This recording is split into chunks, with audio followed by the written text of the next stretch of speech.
Hello, नमस्कार। कैसे आप सब? मैं अखिलेश स्वागत करता हूं आपका आपके इस छोटे से चैनल पे जिसका नाम है गोल विद एक ही सर। तो जैसा मैंने वादा किया था कि मैं आपको यूपीएसआई, बिहार एसआई और साथ ही साथ दिल्ली पुलिस के लिए कुछ स्पेशल मटेरियल प्रोवाइड करवाऊंगा। तो आज से लेकर कुछ दिन तक मैं रेगुलर आपको वीडियो प्रोवाइड करवाऊंगा। ये वीडियो जीव विज्ञान से होंगे, साथ ही साथ संविधान से होंगे, मूल विधि से होंगे, इसके अलावा ज्योग्राफी से भी वीडियो में आपको कुछ प्रोवाइड करवाऊंगा। और जितना भी मटेरियल, जो अच्छा मटेरियल, क्वालिटी का मटेरियल हो सकेगा, वो मैं आपको अपने वीडियो के माध्यम से प्रोवाइड करवाऊंगा। तो आज के इस वीडियो में मैं आपको जीव विज्ञान का एक छोटा सा टॉपिक पढ़ाने वाला हूं, जो कि बहुत ही इंपॉर्टेंट है। यहाँ से क्वेश्चन एग्जाम में आ ही जाते हैं। बात हम यूपीएसआई, बिहार एसआई या फिर दिल्ली पुलिस की ही कर रहे हैं, लेकिन इसके अलावा कोई भी आप एग्जाम देंगे जिसमें इस टॉपिक से क्वेश्चन जो है मिल ही जाते हैं। तो आज हम बात करने वाले हैं जीव विज्ञान के एक बहुत ही महत्वपूर्ण टॉपिक की, जिसका नाम है जनन ग्रंथियां। जनन ग्रंथियों की हम बात कर रहे हैं। एक पॉइंट आप समझ लीजिएगा, हम प्रजनन तंत्र की अभी हम बात नहीं कर रहे हैं, हम केवल जनन ग्रंथियां, कुछ आपकी जनन ग्लैंड्स होती हैं, उनकी बात कर रहे हैं। तो चलिए वीडियो को स्टार्ट करते हैं। शुरू से लेकर अंत तक आप इस वीडियो में बने रहें। आपको 100% बहुत ही महत्वपूर्ण जानकारी मिलने वाली है। जब वीडियो आप खत्म होगा, आपको जरूर महसूस होगा कि आपने कुछ सीखा है। तो चलिए वीडियो को स्टार्ट करते हैं। सबसे पहले अगर हम बात करें जनन ग्रंथियों की, तो जनन ग्रंथियां जाहिर सी बात है दो प्रकार की होती होंगी। एक आपकी नर जनन ग्रंथियां और एक आपकी मादा जनन ग्रंथियां। अगर हम मादा जनन ग्रंथि की बात करें तो मादा जनन ग्रंथि जो होती है उसको हम लोग क्या बोलते हैं? अंडाशय बोलते हैं। ये कौन सी मादा जनन ग्रंथि होती है। और जो पुरुष की जनन ग्रंथि होती है उसको हम लोग क्या बोलते हैं? वृषण बोलते हैं। ये आपकी नर जनन ग्रंथि होती है। अंडाशय को ओवरी कहा जाता है और वृषण को टेस्टिस कहा जाता है। कहीं कहीं टेस्टिस भी लिखा रहता है, टेस्टिस या टेस्टिस, ठीक है। तो ये मादा जनन ग्रंथि है और ये आपकी नर जनन ग्रंथि है, मतलब ये पुरुष की और ये महिला की। समझते रहिएगा, सारी चीजें मैं आपको बहुत आसान भाषा में समझाने का प्रयास करूंगा और उम्मीद करूंगा कि वीडियो के अंत तक ये सारी चीजें आपके दिमाग में पूरी तरीके से फिट बैठ चुकी हों। तो अब कुछ चीजें आप समझ लीजिए। ये जो जनन ग्रंथियां हैं, इनकी अगर हम बात करें तो ये क्या करती हैं कि जनन कोशिकाओं का निर्माण करती हैं। इनकी अगर हम बात करें, चाहे वो ये आपका ओवरी हो और चाहे ये आपका टेस्टिस हो, इनका काम का क्या है? इनका कार्य क्या है? जनन जनन कोशिकाओं का निर्माण करना। इनका काम क्या है? जनन कोशिकाओं का निर्माण करना। अब यहां पर एक पॉइंट आप समझ लीजिएगा कि क्या केवल ये जनन कोशिकाओं का ही निर्माण करती हैं, इसके अलावा इनके पास और कोई काम नहीं है क्या? तो हमको ये जानना पड़ेगा कि इसके अलावा क्या ये और भी कोई काम करती हैं। तो दोस्त, ये पहला काम तो ये करती हैं। इसके अलावा ये एंडोक्राइन ग्लैंड का भी काम करती हैं। एंडोक्राइन ग्लैंड यानी हिंदी में बोलते हैं अंतःस्रावी ग्रंथियों का भी काम करती हैं, या ग्रंथि का भी काम करती हैं, ग्रंथियों का कार्य करती हैं। दो काम इनके हैं, ठीक है। पहला काम क्या है? जनन कोशिकाओं का निर्माण करती हैं, यानी बच्चे पैदा करने वाली जो कोशिकाएं होती हैं उसका निर्माण करती हैं, और साथ ही साथ एंडोक्राइन ग्लैंड्स या अंतःस्रावी ग्रंथियों का भी काम करती हैं। अब आपके दिमाग में आ रहा होगा कि अंतःस्रावी ग्लैंड क्या करती हैं, किस प्रकार का काम हमारे शरीर में करती हैं। तो मैं आपको बता दूं कि हमारे शरीर में कुछ ऐसी ग्रंथियां पाई जाती हैं जो हार्मोन रिलीज करती हैं, हार्मोन का स्त्रावण करती हैं, और वो हार्मोन हमारे शरीर की अनेक प्रकार की क्रियाओं में, अलग अलग क्रियाओं में क्या करता है? पार्टिसिपेट करता है, या उनको रेगुलेट करता है, या उनको संचालित करता है, ठीक है। तो एंडोक्राइन ग्लैंड वो होती हैं जो हार्मोन रिलीज करती हैं। तो ये दोनों जो आप ग्रंथियां देख रहे हैं, ये हार्मोन भी रिलीज करती हैं, इसलिए ये एंडोक्राइन ग्लैंड का भी कार्य करती हैं। और ये जनन कोशिकाओं का निर्माण करती हैं, इसलिए ये जनन ग्रंथियों का भी काम करती हैं। इतनी बात क्लियर है? उम्मीद कर रहा हूं इतनी बात आपको समझ में आई होगी, ठीक है। अब एक पॉइंट आप ये समझ लीजिएगा। सबसे पहले हम क्या करते हैं कि जनन जो ग्रंथियां होती हैं उनको अच्छे से समझ लेते हैं, ठीक है। तो आज इस वीडियो में हम बात करने वाले हैं किसके बारे में? अंडाशय या ओवरी के बारे में बात करने वाले हैं। जो ओवरीज होती हैं, ओवरी होती है, उसके बारे में हम बात करने वाले हैं। तो इस वीडियो में आज हम केवल इसकी बात करेंगे, अगले वीडियो में हम वृषण या टेस्टिस की भी बात करेंगे। चलिए, तो समझते हैं तो एक फिगर यहाँ पर मैंने बनाया हुआ है। ये फिगर आप देख रहे हैं, ये किसका है? ये मादा जनन तंत्र का फिगर है, ठीक है। जो मादा होती है, जो महिलाएं होती हैं, उनका जो जनन अंग होता है, ये पूरा उसका फिगर बना हुआ है। थोड़ा सा मैं इस फिगर को आपको समझा देता हूँ। ये वाला जो आप एरिया देख रहे हैं, ये वाला एरिया, ये योनि यानी वजाइना कहलाता है, और ये वाला एरिया जो आप देख रहे हैं, इसको ग्रीवा कहा जाता है। इसके साथ साथ ये ऊपर वाला एरिया, ये वाला जो एरिया आप देख रहे हैं, इसको गर्भाशय या यूट्रस कहा जाता है। और ये जो आप गोल गोल आप देख रहे हैं, इनको कहा जाता है अंडाशय या ओवरी। और ये अंडाशय या ओवरी जो है एक पाइप से जुड़े होते हैं, इस पाइप को कहा जाता है अंडवाहिनी या फैलोपियन ट्यूब्स। यहाँ पर मैंने लिखा भी है, ये है फैलोपियन ट्यूब्स, ये अंडाशय है, और ये आपका गर्भाशय है, ये योनि वाला पार्ट है ये, और ये वाला हिस्सा किसका है? ग्रीवा का है, ठीक। तो ये महिला जो जनन अंग होता है, ये पूरा यहाँ पर बना हुआ है। अभी हम इस पूरे अंग की बात नहीं करेंगे, पूरे जो है सिस्टम की बात नहीं करेंगे, हम केवल और केवल किसकी बात करेंगे? जो इसमें जनन ग्रंथि पाई जाती है उसकी बात करेंगे। और इसमें जनन ग्रंथि जो है उसका नाम क्या है? अंडाशय। तो ये दो जो आप अंडाशय देख रहे हैं, जो कि एक जोड़ी मौजूद है महिला में, यही क्या है? जनन ग्रंथियां हैं। क्लियर है इतनी बात? चलिए, इन्हीं के बारे में हमको पढ़ना है। तो एक हमने क्या की कि जनन ग्रंथि यहाँ से उठाई और यहाँ पर हमने बना ली, अलग कर ली, ठीक है। इसको क्योंकि हमको पढ़ना है तो अलग से मैंने यहाँ पर एक अंडाशय बना लिया। ये अंडाशय थोड़ी देर के लिए मान लीजिएगा। अब ये जो अंडाशय होता है, इसके बारे में एक पॉइंट आपको याद रखना है कि जो माता होती है, ठीक है, माता का प्राथमिक जो लैंगिक अंग होता है, प्राथमिक लैंगिक अंग जो होता है, लैंगिक अंग होता है, वो अंडाशय ही होता है। माता का प्राथमिक लैंगिक अंग कौन सा होता है? अंडाशय ही होता है, या हम कहें कि प्राइमरी जो सेक्स ऑर्गन है वो कौन सा है? अंडाशय ही है। इतनी बात क्लियर है, ठीक है। ये प्रश्न पूछा जाता है, माता का लैंगिक प्राथमिक लैंगिक अंग या प्राथमिक जनक अंग कौन सा होता है? तो अंडाशय ही होता है। कितने होते हैं? एक महिला में 2 अंडाशय यानी एक जोड़ी अंडाशय मौजूद रहते हैं। क्यों एक जोड़ी होते हैं, अभी उन पर भी हम लोग आगे डिस्कशन करने वाले हैं। अब एक पॉइंट आप समझ लीजिएगा, ये जो अंडाशय आप देख रहे हैं, ये 3 परतों से घिरा होता है, 3 लेयर्स इस पे होती हैं। पहली जो इसके ऊपर लेयर्स होती है उसको बोला जाता है पेरिटोनियम। ये जो सबसे बाहरी लेयर इस पर होती है, इसको हम लोग क्या बोलते हैं? पेरिटोनियम। उसके बाद वाली जो लेयर होती है उसको बोला जाता है जनन एपिथेलियम। क्या बोलते हैं? जनन एपिथेलियम। और फिर जो लास्ट बिल्कुल आंतरिक लेयर होती है उसको बोला जाता है ट्यूनिका एल्बुजिनिया। क्या बोलते हैं? Tunica albuginea. यहाँ पर लिखा भी हुआ है, आप इसको नोट भी कर सकते हैं या इसका स्क्रीनशॉट ले सकते हैं। अब अगर अंडाशय की लंबाई चौड़ाई मोटाई की बात करें तो याद रखिए दोस्त, इसकी 2 सेंटीमीटर क्या होती है? चौड़ाई होती है, 3 सेंटीमीटर लंबाई होती है और 1 सेंटीमीटर मोटाई होती है। याद रखिएगा, ये अंडाशय एक वयस्क किसका है? वयस्क महिला का है। क्योंकि जो छोटी बच्चियां होती हैं उनका जन्म होता है, उनका अंडाशय शुरुआत में विकसित नहीं होता है, वो 10 से 12 साल की उम्र के बाद उसका डेवलपमेंट होना शुरू होता है। तो एक विकसित या एक डेवलप जो अंडाशय होता है वो 2 सेंटीमीटर चौड़ाई के साथ 3 सेंटीमीटर लंबाई और 1 सेंटीमीटर मोटाई के साथ होता है, ठीक है। तो कुछ बेसिक चीजें आप समझें, माता का प्राथमिक लैंगिक अंग है ये, साथ ही साथ जो है इसकी लेयर्स आप समझ गए हैं। अब एक पॉइंट आप ये समझिए कि ये अंडाशय जो 3 परतों से घिरा हुआ है, इसके अंदर ये बीच वाला जो हिस्सा है जो 3 परतों से घिरा हुआ है, इसको कहा जाता है स्ट्रोमा, या हिंदी में इसको बोला जाता है पीठिका। हिंदी में क्या इसको बोलते हैं? पीठिका। अंग्रेजी में इसको बोलते हैं स्ट्रोमा। अब इसके भी 2 पार्ट होते हैं, इसकी भी दो हिस्से होते हैं, उनको एक बार हम देख लेते हैं। चाहे तो आप इसका स्क्रीनशॉट ले लीजिए अगर आपको लिखना है तो। चलिए, उम्मीद कर रहा हूं ले लिया होगा। अब इसके बाद अगर हम बात करें, ये जो स्ट्रोमा होता है, ठीक है, 3 लेयरों से घिरा हुआ अंडाशय का जो आंतरिक भाग होता है स्ट्रोमा, इसको हिंदी में बोलते हैं पीठिका। ये भी 2 प्रकार का होता है।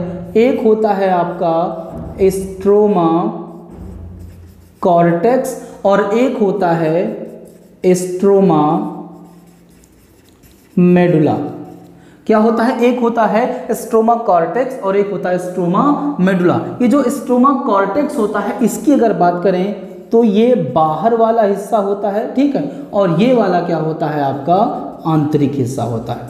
अब देखिए इन लेयर्स को अगर हम हटा दें तो ये बीच वाला जो आप व्हाइट व्हाइट हिस्सा देख रहे हैं इसको स्ट्रोमा बोलते हैं, जो कि 2 भागों में होता है। इसके अंदर वाला भाग कहलाता है स्ट्रोमा मेडुला और इसके बाहर वाला भाग कहलाता है स्ट्रोमा कॉर्टेक्स। इतनी बात आपको समझ में आई होगी।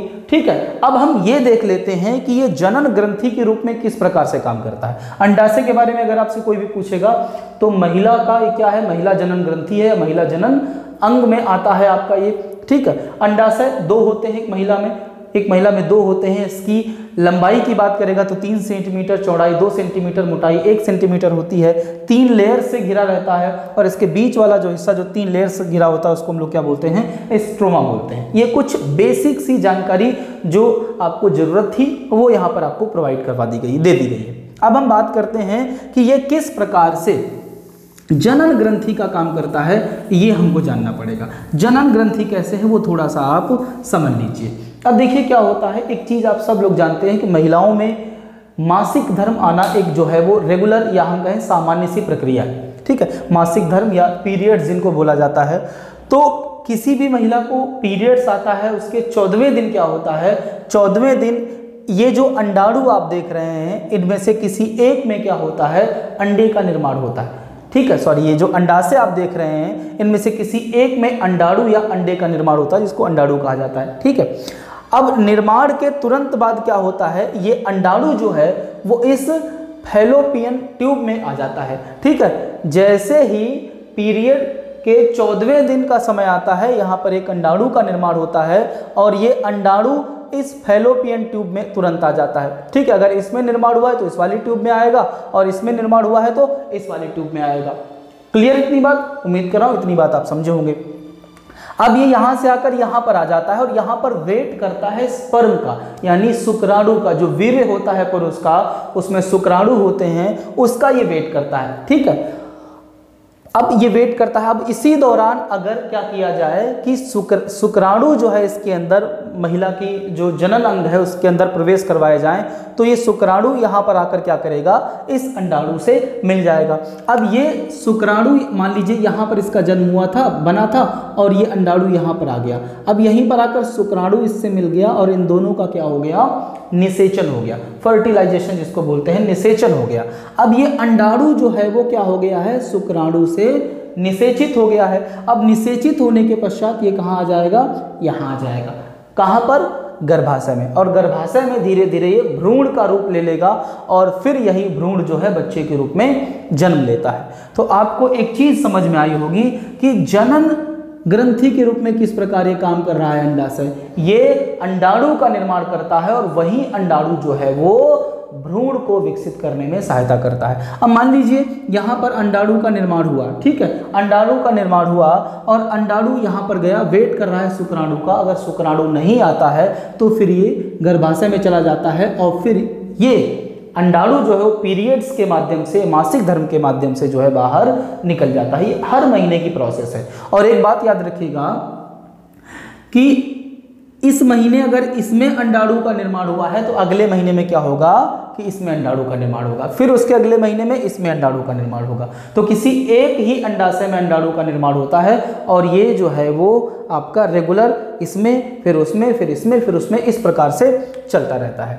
ठीक है, 14वें दिन, पीरियड के 14वें दिन इसका निर्माण होता है और ये लगभग 14 से 18 दिन तक जो है यहाँ पर रहता है। उसके बाद यहाँ चला जाता है और फिर ये जो है पीरियड्स के माध्यम से बाहर निकल जाता है। तो कैसे ये जनन ग्रंथि के रूप में काम कर रहा है ये आपको समझ में आया होगा। ठीक है भाई, जनन ग्रंथि तो है एक प्रकार से, अंडाणु का निर्माण हो रहा है, फिर यहाँ पर निषेचन हो रहा है, बच्चे का निर्माण हो रहा है, भ्रूण का निर्माण हो रहा है, वही बच्चे के रूप में पैदा होगा। तो ये जनन वाला ही तो प्रोसेस है। तो जनन ग्रंथि तो आप समझ गए हैं। अब ये किस प्रकार से जो है एंडोक्राइन ग्रंथि के रूप में काम करता है ये भी आपको समझ लेना चाहिए। अब एंडोक्राइन ग्रंथि के रूप में किस प्रकार काम करता है वो मैं आपको समझा देता हूँ। ठीक है, अब देखिए जो अंडाशय होता है, ध्यान दीजिएगा, ये जो अंडाशय आप देख रहे हैं, अंडाशय क्या कर रहा है कि ये 2 प्रमुख हार्मोन रिलीज करता है।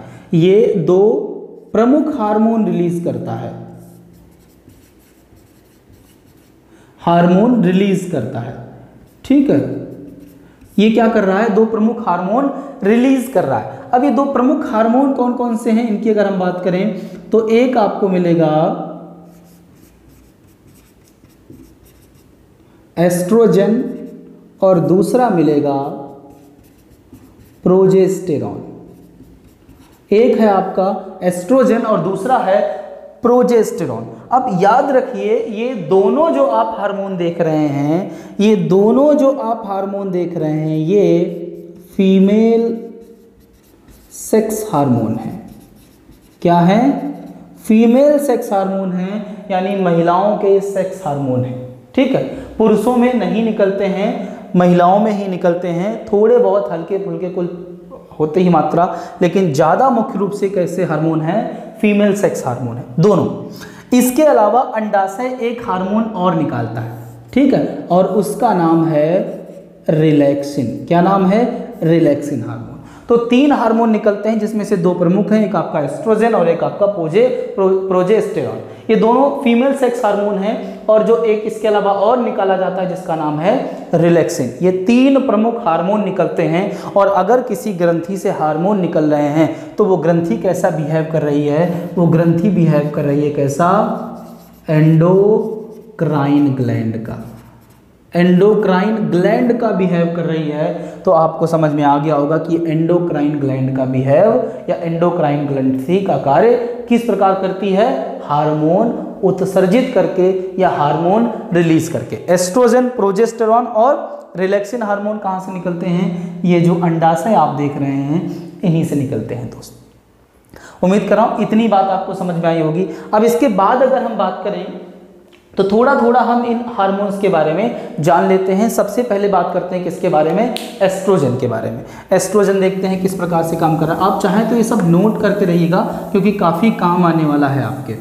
एस्ट्रोजन की बात करते हैं। सबसे पहले एस्ट्रोजन,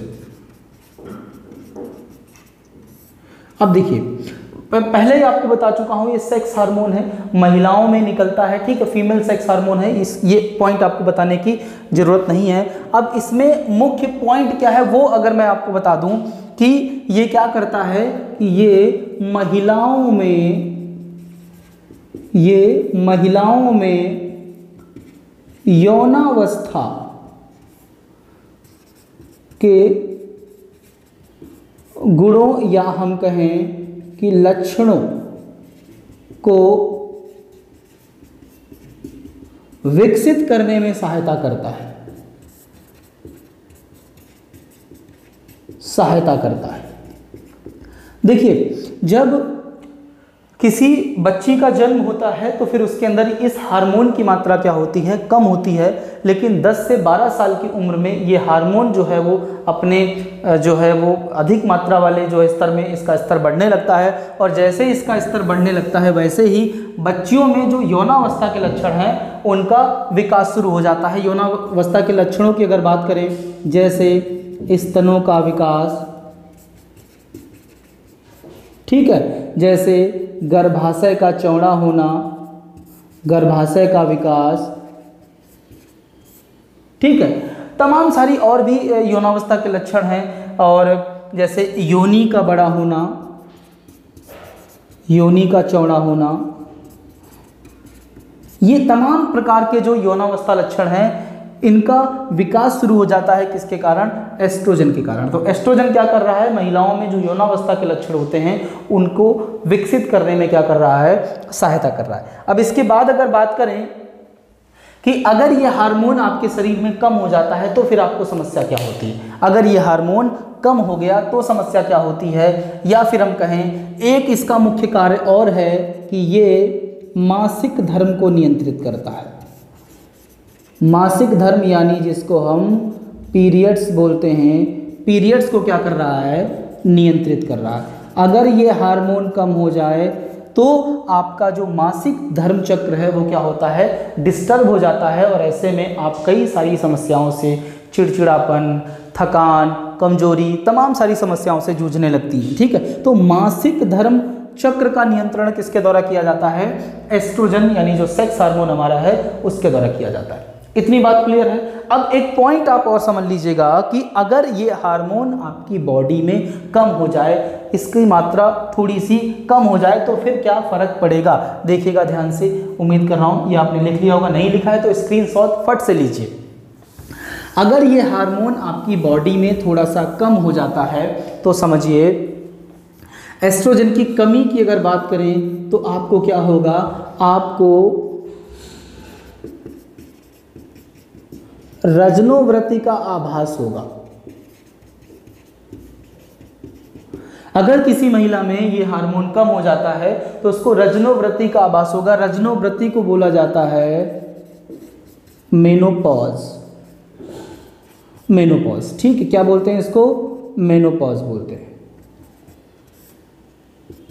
रजनोवृत्ति। अब आपके सामने प्रश्न होगा कि रजनोवृत्ति क्या होती है, ठीक है। तो रजनोवृत्ति के बारे में मैं आपको बता दूं कि ये एक कोई समस्या नहीं है, ये कोई समस्या नहीं है। भारत की अगर हम बात करें तो भारत में 40 से 45 साल की उम्र के बीच या कभी कभी 45 साल से 50 साल की उम्र के बीच क्या होता है कि ये हार्मोन जो एस्ट्रोजन हार्मोन है इसकी मात्रा कम होनी शुरू हो जाती है और महिलाओं में जो है रजनोवृत्ति का आभास शुरू हो जाता है। अब रजनोवृत्ति है क्या, रजनोवृत्ति ये होता है कि महिलाओं के जो स्तन है वो ढीले होने लगते हैं और धीरे धीरे उनका पीरियड जो है वो अनियमित हो जाता है और एक सिचुएशन ऐसी आती है कि वो बिल्कुल क्या हो जाता है, बंद हो जाता है। पीरियड बंद हो जाता है तो ऐसे में क्या होगा कि आप माँ नहीं बन पाएंगी, गर्भ धारण नहीं कर पाएंगी और साथ ही साथ अगर हम बात करें तो आपके अंदर जो सेक्स की इच्छाएं होती हैं वो भी खत्म हो जाती हैं। आपकी जो योनि है वो ड्राई हो जाती है।